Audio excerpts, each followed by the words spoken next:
You know, if I weren't a diagnosed psychopath, I might feel bad for the Muslim leaders who are starting to recognize that there is absolutely nothing they can do to keep Muslims from leaving Islam.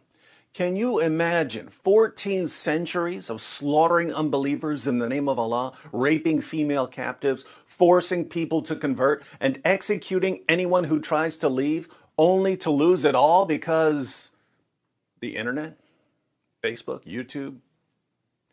While Muslims are still running around thumping their chests and screaming, Islam is the fastest growing religion in the world, Muslim leaders are getting call after call after call. My son just said he's no longer a Muslim. My daughter just said she doesn't want to wear the hijab.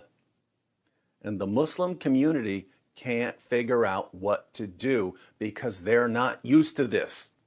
For 14 centuries, they would deal with apostasy through violence and intimidation. Now they can't, and there's no plan B in Islam. Bilal Philips warns the Muslim community of Canada that they're in trouble. The Muslim community here, in a minority circumstance, is a high-risk community.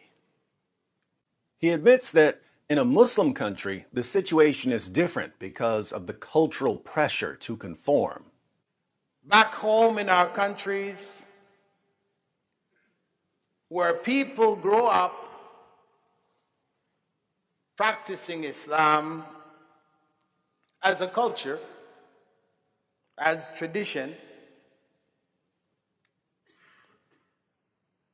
everybody conforms because of the pressure of the community, the relatives, etc. The result is that it's rare for people to announce their apostasy in Muslim countries. It is rare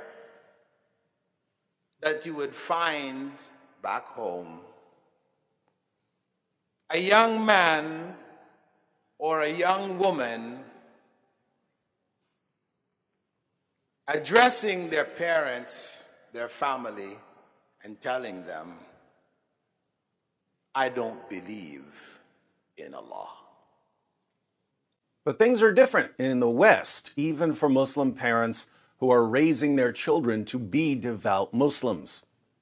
While I was in Doha, Qatar, one sister called me from here, from a religious practicing family, Islamically active.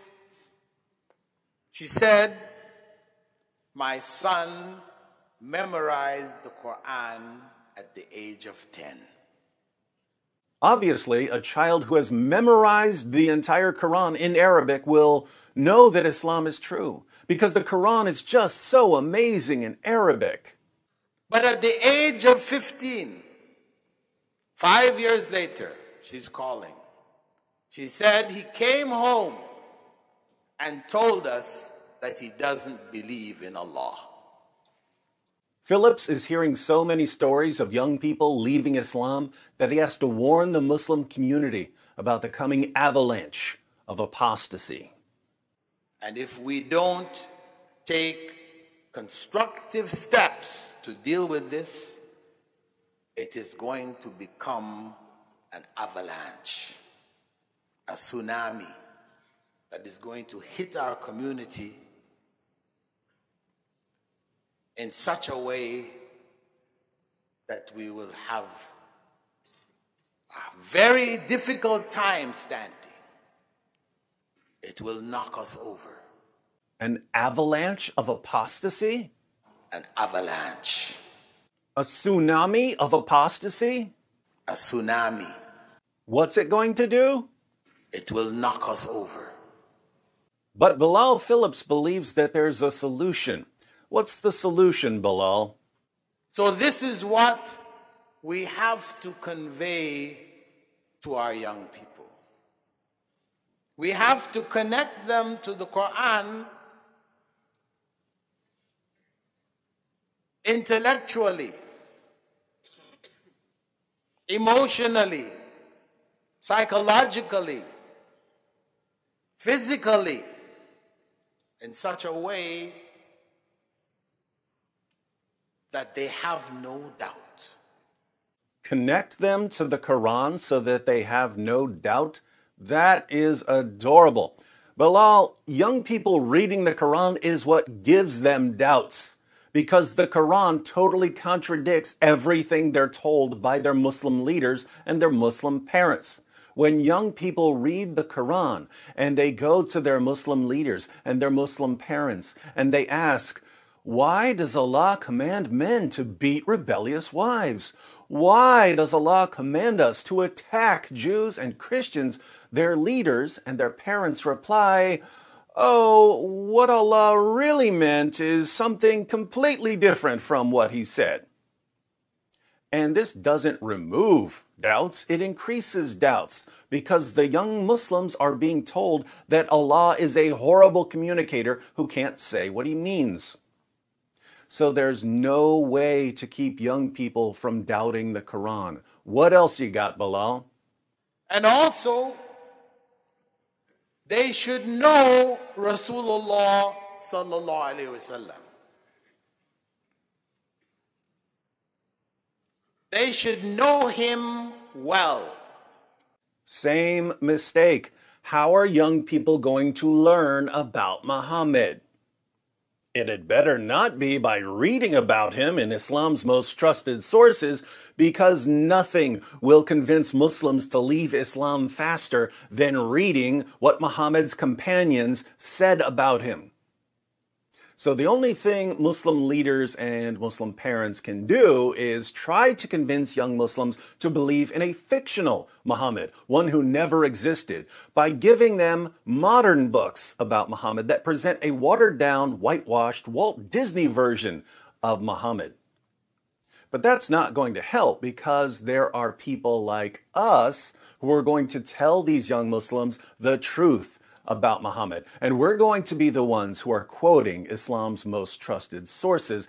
And the young Muslims are going to realize that their leaders and their parents have been lying to them. And they're going to leave Islam.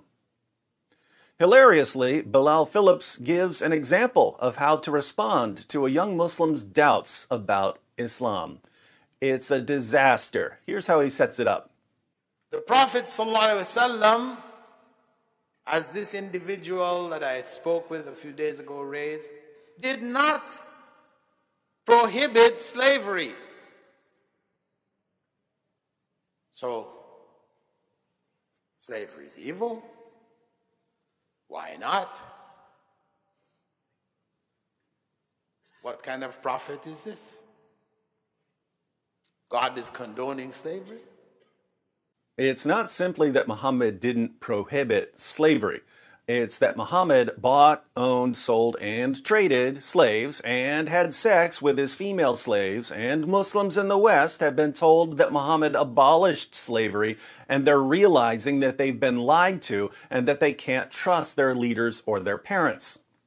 So, Bilal, how are you going to correct these young Muslims? But he didn't know how Prophet Muhammad sallallahu alaihi wasallam treated those who were slaves. The slaves who were in his household, he adopted, made them a part of his family. They loved him so much that when their own parents came, they preferred to stay with the Prophet ﷺ as a slave rather than go with their own parents.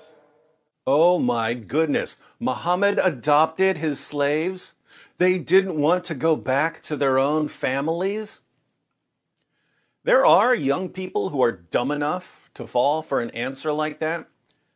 But when they go and share that answer on the internet, they're going to be in trouble. What happens if they take a closer look at Bilal's response?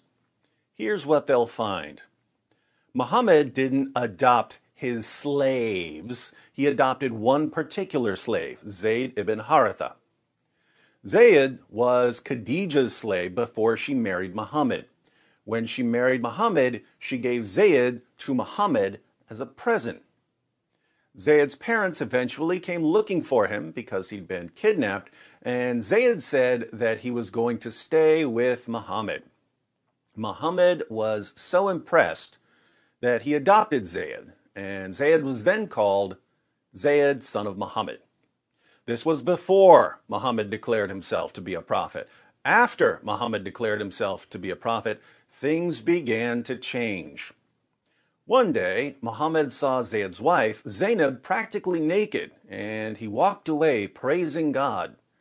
Zayd found out about it and divorced Zainab so that his prophet and adopted father could have her.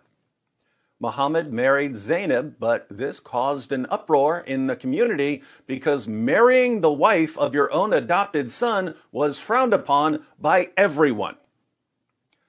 Allah really doesn't like people criticizing Muhammad, so Allah abolished adoption. There's no more adoption in Islam. Zayd was later sent on a raiding expedition and was killed. Notice, Bilal was very selective in the information he presented, and he pretended deceptively that Muhammad adopted all of his slaves, when Muhammad abolished adoption in order to justify taking the wife of the one slave he actually adopted. Muhammad's other slaves, and he had many, were simply slaves.